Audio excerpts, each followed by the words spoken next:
Pagi hari ini saya mau bahas tentang nilai-nilai Kristiani atau nilai-nilai kekristenan, ya, yang wajib. Coba semua bilang wajib. Harus saya hidupi. Ya. Jadi ini nilai-nilainya kita atau dasar kehidupannya kita yang perlu kita lakukan dalam kehidupan kita sehari-hari. Atau saya kasih nama prinsip kehidupan orang Kristen. Amin. Ini merupakan salah satu hal yang wajib. Ya, aturannya ini yang harus kita ikuti, yang harus kita lakukan. Nah, Bapak Ibu Saudara sekalian, ketika saya membaca, saya mencoba mencari tahu lebih dalam lagi. Kira-kira ada 10 nilai.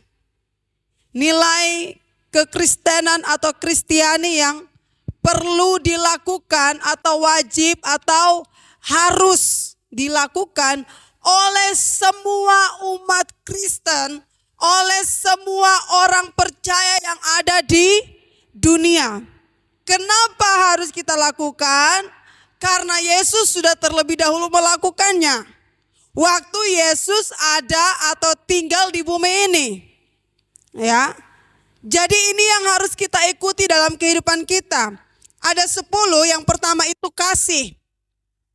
Yang kedua pengampunan, anak-anak atau kita semua tolong perhatikan baik-baik.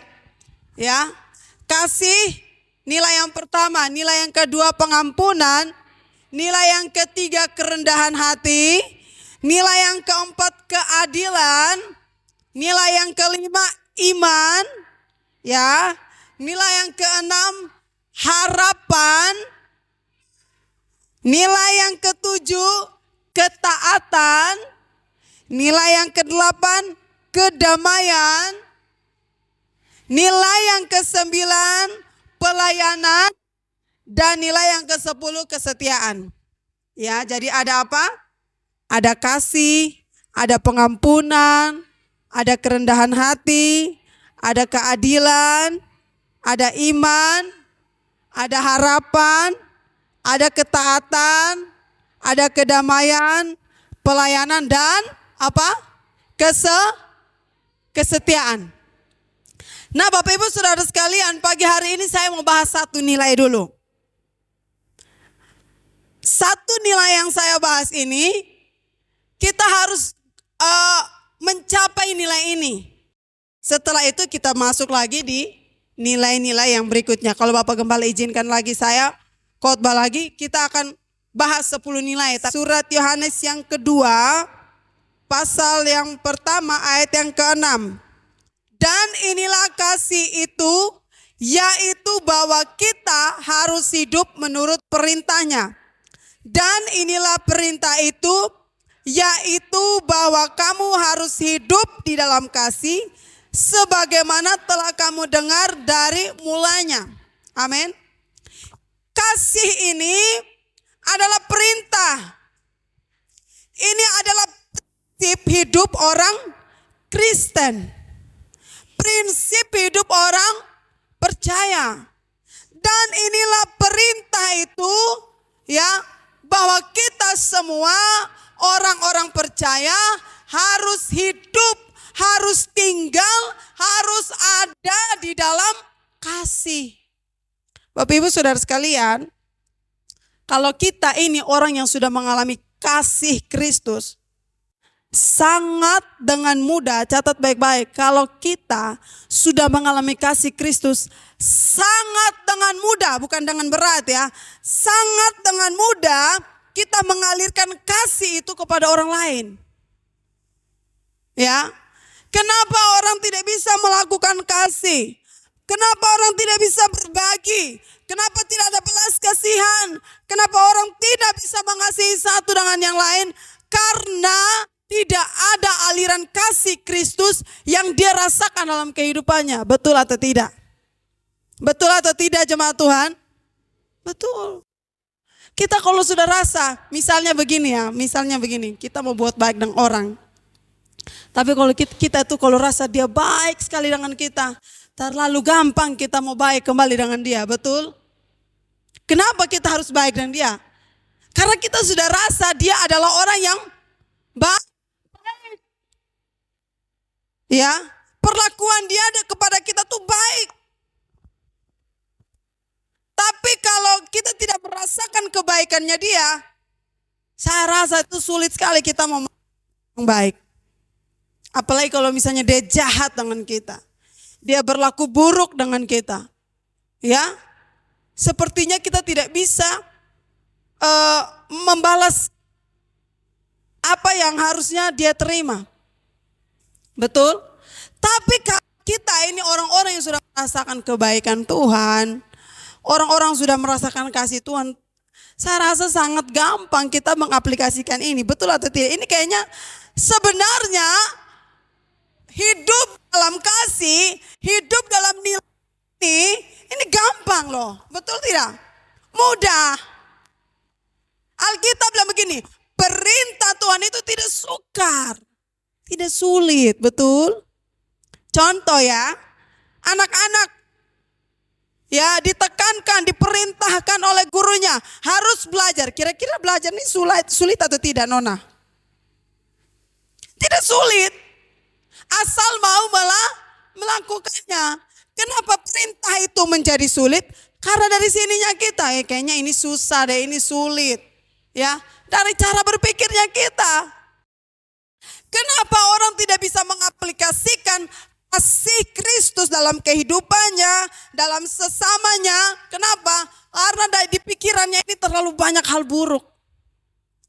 Di hatinya terlalu banyak hal negatif. Tidak bisa dia mau melakukan kasih. Ya, dibatasi oleh pikirannya, cara berpikirnya. Negatif terus. Orang bilang apa? Bukan positive thinking, malah negatif thinking. Ya, anak Tuhan tidak boleh begitu. Harus berpikir yang positif. Ya, harus berpikir positif. Saya makan apalagi itu makanan yang orang Belu punya asli khas, nama apa lagi yang saya biasa beli setiap hari Sabtu di Lolowato? Hah? Sagu, ya. Saya suka itu makanan. Ya. Walaupun ada yang merasa bahwa ini makanan ini tidak enak. Tidak sesuai dengan rasa. Tidak ada manis-manisnya juga, tidak ada rasa, itu tawar-tawar saja. Ya.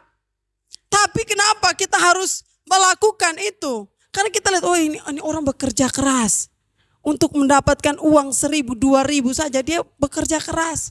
Ya, kadang-kadang kita mau belanja saja kita mesti bertawar, kita mesti melihat dulu. Ya, kita pun tawar nih sampai orang modal juga yang sudah dapat. Kadang-kadang tidak ada kasih dalam kita punya kehidupan. Mulai belajar dari hal-hal kecil ini. Ya. Apalagi kita kalau belanja di pasar ini. Sebenarnya kita sudah dapat banyak, kita rasa ini harga ini kurang sekali. Nah, begini, kita orang Kristen kita mulai praktekkan ini ya. Mulai praktekkan begini. Mau dia kasih harga berapapun, kalau kita cocok tidak usah tawar lagi, sudah kasih saja. Itu tanda bahwa kita sedang mau memberi. Kita mau memberi dengan cara apa lagi? Dengan cara seperti itu kita kasih saja. Kadang-kadang dari hal kecil saja itu Tuhan sedang uji kita loh. Tuhan sedang uji ini orang ini dia ada kasih atau tidak ini. Betul atau tidak? Dari hal kecil. Dari hal yang sederhana. Bukan hal yang besar. Alkitab bilang apa? Kamu setia dalam perkara yang kecil, Tuhan percayakan perkara yang besar. Ya. Nah kita anak-anak Tuhan tuh harus seperti itu. Jangan orang bilang, dia orang Kristen mah pelit mati. Kikir mati. Ya toh? Kita mulai belajar dari hal-hal sederhana. Kita hidupi kasih sebagai apa? Perintah. Kasih adalah inti dari ajaran Kristiani yang sering disebut dengan istilah Yunani adalah agape. Apa? Agape. Amin. Itu dalam bahasa Yunani. Ini pelajaran yang inti. Bapak Ibu Saudara sekalian, ini Alkitab nih dari Kejadian sampai Wahyu, semua bicara tentang bagaimana kasih Allah. Amin. Amin. Lihat ya, bagaimana Tuhan selalu mengasihi bangsa Israel walaupun mereka melakukan kejahatan. Ya. Walaupun mereka ini adalah bangsa pilihan Tuhan, umat pilihan Tuhan, Alkitab mengatakan bahwa bangsa ini adalah segula kesayangannya Tuhan, tapi mereka masih memberontak, ya. Mereka masih menjadi bangsa yang tegar tengkuk, keras kepala, tapi apa? Kasih Allah tidak pernah berhenti dalam kehidupan mereka. Amin. Nah, kita setiap hari bangun pagi, tarik napas ini, di situ kita sedang merasakan kasih Allah. Lalu bagaimana kita tidak bisa mengaplikasikan atau mentransfer kasih itu kepada orang lain, kepada sesama kita, kepada teman seiman kita, kepada pelayanan kita. Ya, kita harus ya menunjukkan bahwa saya pengikut Yesus, ada kasih Kristus dalam kehidupan kita. Ya, dalam kekristenan kasih bukan sekedar perasaan, bukan sekedar perasaan. Saya sayang dia, kasihan, bukan sekedar hanya sampai di hati. Coba semua bilang, jangan sampai di hati saja. Jangan sampai di hati saja. Ya. Jangan hanya stop di perasaan sah. Kita nih terlalu banyak main perasaan. Kita kalau lihat orang susah nih kita kasihan dia sekali. Ya toh? Kasihan nih. Tapi tindakan nyatanya itu apa? Ya. Itu bukan sekedar kata-kata, bukan sekedar habis di perasaan saja. Saya sayang dia, saya mengasihi dia. Ya. Tapi apa? Ada tindakan yang nyata yang mencerminkan bahwa kita ini adalah pengikut Kristus yang sedang melakukan perintah Allah. Jadi kalau Bapak Ibu kita berbuat baik dengan orang, kita sedang melakukan perintah Allah. Amin. Kita sedang melakukan kehendak Allah. Kita sedang melakukan kehendak Tuhan. Bukan kita sembarang, kita melakukan kasih yang Bapak Ibu lihat tidak ada orang yang perhatikan kita. Tidak apa-apa orang manusia tidak perhatikan kita. Tapi Tuhan ini sedang lihat kita. Oh, anak ini sedang belajar. Sedang belajar. Belajar mengunifikasi. Bapak Ibu Saudara sekalian, kembali lagi. Kalau kita ini merasakan kebaikan Tuhan, sangat dengan gampang kita aplikasikan kasih itu. Sangat dengan gampang kita salurkan kasih itu. Coba saya mau tanya nih. Ini ada bencana di Lewotobi. Bapak Ibu Saudara tahu kan? Nah, kira-kira seberapa banyak di antara kita yang sedang berdoa untuk orang-orang di sana? Jadi sampai sekarang nih ada yang tidak berdoa nih. Kita lihat itu saudara-saudara kita di Nusa Tenggara Timur, masih satu provinsi dengan kita loh. Hanya jalan pergi ke sana mengkali satu malam saja langgar laut. Ya, apakah kita sudah ya memberi sedikit dari bagian kita? Sampai saya melihat di Instagram, di NTT Update itu, mereka anak-anak mahasiswa, karena orang tuanya tidak bisa kirim, kasih mereka uang untuk mereka beli beras. Akhirnya ada orang-orang yang membantu mereka, kasih mereka beras. Kenapa? Mereka mengharap orang tua di sana, orang tua sudah setengah mati. Ya, sudah parah. Mereka tidak bisa buat apa-apa di sana. Mereka hanya bisa mendapatkan bantuan dari kita. Ya, minggu lalu Bapak Gembala telepon saya bilang ini, kita bisa bantu mereka ya dari BPDGBI ada minta untuk gereja bisa sumbang. Jadi saya bilang ya ambil saja, nanti kita kirim berapa yang ada pada kita kirim. Kita harus bantu mereka. Kita harus menunjukkan bahwa kita ini orang-orang yang punya kasih, orang yang susah nih kita bantu. Saya rasa mungkin bukan hanya satu kali saya bicara ini. Kayaknya sudah banyak kali kita dengar firman Tuhan tentang bagaimana kasih. Tapi ini mungkin seringkali kita lalai dalam melakukannya. Tapi saya mau katakan ini prinsip kehidupan. Amin. Prinsip. Kita kalau orang yang punya prinsip, orang korek kita, misalnya kita, orangnya harus begini. Biar sekalipun orang mau bikin apa kepada kita, kita namanya kita prinsip. So begitu kita tidak bisa digoyahkan. Iya toh? Nah, kasih ini adalah salah satu prinsip yang inti dalam kehidupan Kristen. Yang orang lain mau buat bagaimana, kita pun kita harus tetap bahwa saya punya Yesus, saya tinggal dalam Yesus. Allah itu kasih dan saya harus melakukan kasih itu karena itu perintah. Artinya begini, kalau ada orang yang juga yang mau melakukan kesalahan, ada orang juga yang mungkin melakukan hal-hal yang tidak menyenangkan hati kita, kita kembali kepada prinsip. Amin. Kembali kepada prinsip kita. Prinsip kita apa? Saya hidup harus punya kasih. Jadi biar orang mau marah saya bagaimanapun, biar orang mau caci maki saya bagaimanapun, biar orang mau buat saya bagaimanapun, kembali lagi saya harus punya kasih. Ya, saya harus punya kasih dalam kehidupan kita. Ini prinsip yang Tuhan Yesus ajarkan kepada kita. Dalam kekristenan kasih adalah perintah utama. Amin. Kasih adalah perintah utama yang diajarkan oleh Tuhan Yesus kepada kita semua. Kasih merupakan kekuatan yang dapat menyatukan orang. Kasih merupakan kekuatan yang dapat menyatukan umat Kristiani. Ya. Kita melihat dalam kehidupan kita, ya bahkan kita membaca kebenaran firman Tuhan, bagaimana Yesus tetap menerapkan kasih itu sekalipun dia mendapatkan perlakuan yang tidak benar. Perlakuan yang tidak enak. Lihat toh waktu Tuhan Yesus disalibkan, Tuhan Yesus bilang apa? Ya Bapa, ampunilah mereka. Tuhan Yesus masih berdoa untuk mereka, padahal waktu itu Tuhan Yesus disiksa nih yang habis-habisan.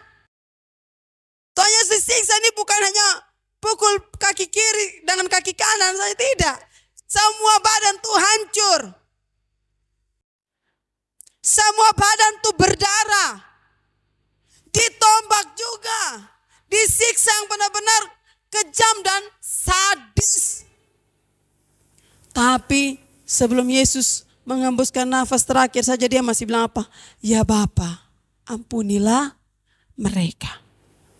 Di situ dia menunjukkan kasihnya yang terbesar. Ya, kalau kita mengasihi orang yang baik dan kita itu hal biasa. Tapi kalau kita mengasihi orang yang sudah jahat tangan kita, itu hal yang luar biasa. Ya, itu tantangan bagi kita orang-orang Kristen, anak-anak Tuhan. Bagaimana di hari-hari yang jahat ini, orang tua akan semakin jahat. Ya, manusia itu akan semakin jahat. Tapi apa? Sebagai anak-anak Tuhan, kita harus terus memperbaharui kehidupan kita. Kita harus minta bahwa kasih Yesus harus mengalir terus dalam kehidupan kita. Supaya apa? Kita juga bisa mengalirkan kasih itu bagi orang lain. Hari-hari ini banyak orang juga perlu yang namanya sentuhan kasih. Ya. Nah, kita harus hadir. Hadir untuk apa? Untuk menghadirkan kasih Yesus. Jangan kita hadir sebagai orang-orang yang malah tidak disukai oleh orang-orang sekeliling kita. Harusnya anak-anak Tuhan tuh kehadiran kita tuh nantikan. Amin. Kayak begini, kayak Bapak Gembala bilang, aduh ini jemaat nih, ini hari langsung telepon dulu. Ini hari mereka pi ibadah ke tidak. Suruh saya harus telepon lagi. Telepon ini, telepon itu, telepon ini. Kenapa? Kenapa Bapak Gembala suruh saya harus telepon? Walaupun memang saya tidak telepon, karena saya juga tidak mau telepon. Ini jujur saja. Ya kan? Jujur saja. Karena saya kalau suka pengumuman di grup, ya usahakan harus respon. Oh ya sudah, ini ada informasi di grup. Kenapa Bapak Gembala suruh telepon itu? Banyak ibadah datang. Kenapa? Karena kehadiran kita tuh dinantikan. Makanya orang senang. Nah, kalau jemaat datang ibadah tuh, gembala tuh apa? Senang. Kenapa? Kehadiran tuh dinantikan. Nah, anak-anak Tuhan tuh harus seperti itu. kehadiran kita tuh dinantikan. Apa? Karena beda hidup kita.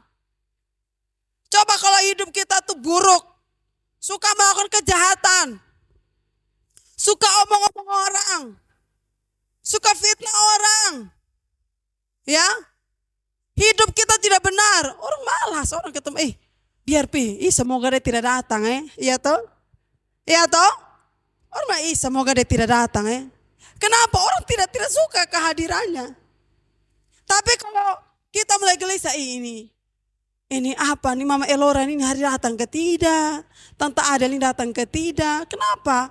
Karena orang butuh kehadiran kita. Nah, jemaat Tuhan tuh harus seperti itu, amin. Jadi kalau Bapak Gembala suruh telepon itu, atau Bapak Gembala sendiri yang telepon, ya, berarti apa? Jemaat Tuhan tuh sangat dinantikan. Kenapa? Karena sangat dikasihi, ya. Amin. Jadi anak-anak Tuhan, kita punya aura positif. Amin. Amin. Coba semua bilang aura positif. Aura positif. Iya, jangan aura negatif. Jadi orang lihat kita tuh, kayaknya ini ada hal baru yang mau dia sampaikan. Jangan orang lihat kita, ini cerita apa lah sebentar ini. Ya kan? Aura positif. Orang lihat kita tuh ada semangat yang baru. Walaupun mungkin kita tidak melakukan apa-apa terhadap dia, tapi wajah kita ini ada aura positif. Orang sudah senang. Lagu bilang apa? Kulihat di wajahmu ada kemuliaan. Kemuliaan Tuhan. Coba sekarang balik kiri kanan, kira-kira ada kemuliaan Tuhan atau tidak? Ada? Ada toh? Ya, tepuk tangan dulu untuk jemaat Tuhan semua. Ya. Memang harus begitu.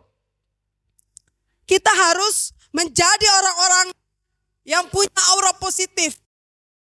Hidup dengan kasih. Orang hidup dengan kasih itu dia tuh damai sejahtera. Hidupnya tuh tenang. Amin. Tenang. Itu ciri orang yang hidup dalam kasih. Tidak suka memberontak, tidak suka perselisihan, tidak suka pertengkaran, ya. Itu orang yang hidup dalam kasih. Lalu saya mencatat di sini pengertian kasih dalam kekristenan. Yang pertama, kasih itu harus kepada Allah. Ya. Kasih kepada Allah adalah bentuk hubungan utama manusia dengan Sang Pencipta. Ya. Ini diwujudkan dengan mentaati perintahnya, beribadah dan berserah kepadanya. Matius pasal 22 ayat 37 dikatakan, kasihilah Tuhan Allahmu dengan segenap hati atau setengah hati. Segenap. Terus jangan segenap apa lagi? Terus jangan segenap apa lagi? Apa lagi? Kekuatan kita juga. Ya. Segenap hati kita. Jadi jangan setengah-setengah. Amin. Jadi bagaimana supaya kita bisa menghidupi kasih itu? Kita terlebih dahulu harus membangun kasih kita dengan Tuhan. Amin. Yang terutama, firman Tuhan bilang apa? Yang paling terutama adalah kasihilah Tuhan Allahmu. Bagaimana kita mau mengasihi orang di sekitar kita kalau kita tidak mengasihi Tuhan? Bagaimana cara mewujudkan kasih itu? Lakukan perintah Tuhan.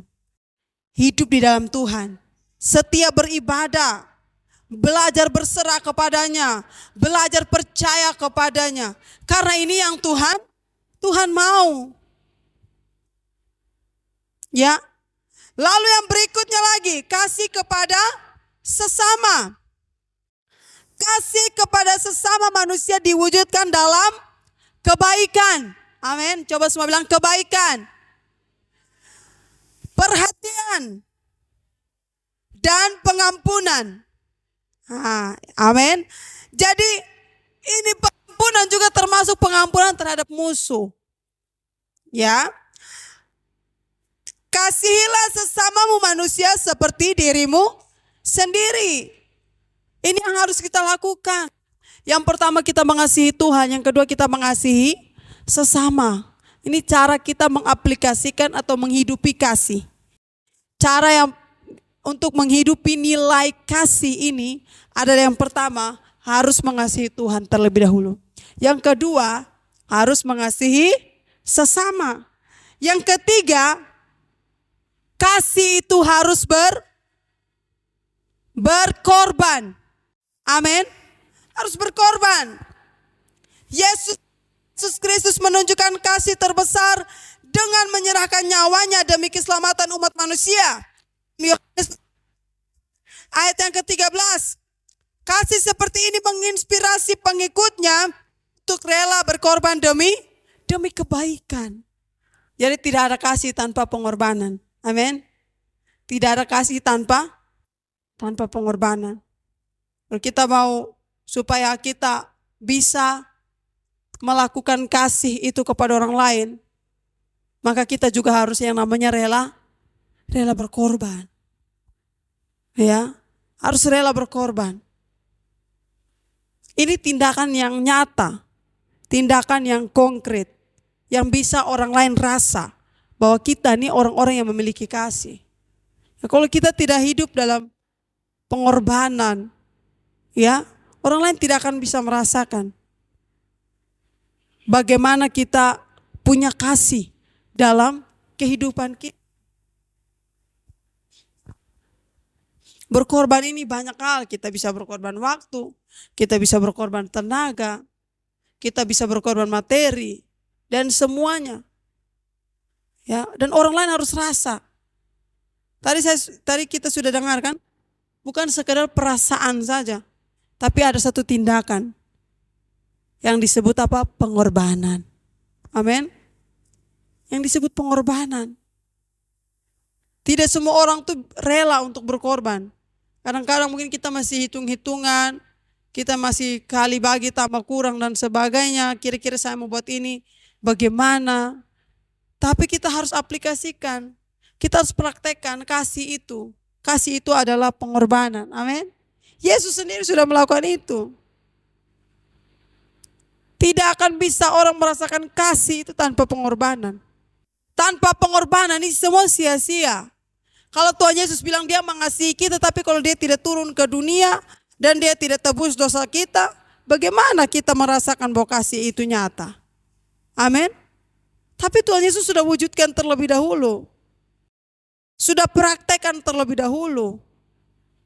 Bahwa kita adalah orang-orang yang dikasihinya, maka dia tidak mau kita semua masuk ke dalam binasa. Maka akhirnya apa? Dia harus turun ke dunia.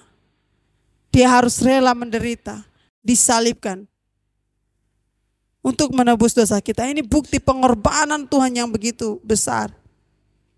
Yang berikut, yang keempat, kasih adalah dasar segala perintah. Ya, seperti firman Tuhan yang sudah kita bacakan. Rasul Paulus menjelaskan bahwa kasih adalah penggenapan dari hukum Taurat. Segala tindakan yang benar dan baik harus dilandasi oleh kasih. Jadi kasih itu adalah apa? Dasar. Kasih itu adalah fondasi. Amin. Dasar dulu. Ini adalah perintah utama. Berarti perintah yang paling mendasar. Yang harus dilakukan oleh orang-orang Kristen. Kasih adalah buah utama dari Roh Kudus. Amin. Jadi begini, kalau kita bilang kita ini dipenuhi oleh Roh Kudus, dipimpin oleh Roh Kudus, berarti ada kasih. Jadi kalau saya tanya, ada Roh Kudus dalam kehidupan kita? Ada. Kenapa? Karena kita sudah mengasihi sesama. Hidup kita ada kasih. Di mana ada kasih, ada damai sejahtera dan ada kebenaran. Amin. Sifat kasih menurut 1 Korintus pasal 13 ayat 4 dan 7, 4 sampai 7, kasih itu apa? Sabar. Coba semua taruh tangan di dada. Sabar. Lagi, sabar. Ya. Ada ada yang dia tarik napas panjang-panjang. Sama. Ya. Kenapa harus tarik napas panjang-panjang? Kayaknya sudah terlalu sesak di sini. Sudah terlalu kepenuhan, bukan kepenuhan Roh Kudus, tahu kepenuhan apa di sini. Jadi kita mau bilang sabar, ini kita agak setengah mati. Ya. Kasih ini bilang apa? Sabar. Lalu apalagi murah hati. Apalagi kasih itu apa? Kasih itu tidak cemburu. Ya, tidak memegahkan diri, tidak sombong, tidak mementingkan diri sendiri. Saya ini omong mementingkan diri sendiri nih, saya agak trauma sedikit. Saya sudah hafal Panca Prasetya ini hari Jumat mau lomba. Mau lomba di Gedung Betelalenok. Saya sudah dengan pede. Pokoknya saya mau mandi, saya hafal. Saya mau jalan di mana-mana, saya hafal. Di atas motor juga saya hafal. Pokoknya tiba-tiba nih saya kayak orang upacara bendera di dalam kamar sendiri. Saya teriak-teriak. Nah hari Kamis saya baru selesai bicara bagaimana tidak mementingkan diri sendiri. Ya, Panca Prasetya nilai yang ketiga adalah dia punya nilai yang ketiga bilang mengutamakan kepentingan negara dan masyarakat. Ya, saya sudah dengan PD nomor 1 sampai nomor 2 ini sudah lantang. Ini orang banyak di sini nih. Saya bisa sebut salah bilang apa? Mengutamakan kepentingan pribadi. Padahal mengutamakan kepentingan negara dan masyarakat. Itu saya mau ketawa atau tidak ketawa di depan. Saya hanya main mata begini lalu saya lanjut lagi. Ya, karena omong soal mementingkan kepentingan ini. Ya, harusnya mementingkan kepentingan negara dan masyarakat. Saya bisa betul salah mementingkan kepentingan pribadi. Ya, tapi tidak apa-apa lah. Di situ saya agak sedikit malu. Kenapa? Supporter dari kantor ini terlalu banyak. Orang dari instansi lain ini mereka hanya datang 1-2 saja. Tapi kami punya ini banyak, 1 kursi di belakang tuh deretan itu tuh Kementerian Agama semua. Baru saya bikin salah di situ gara-gara omong bilang kepentingan pribadi.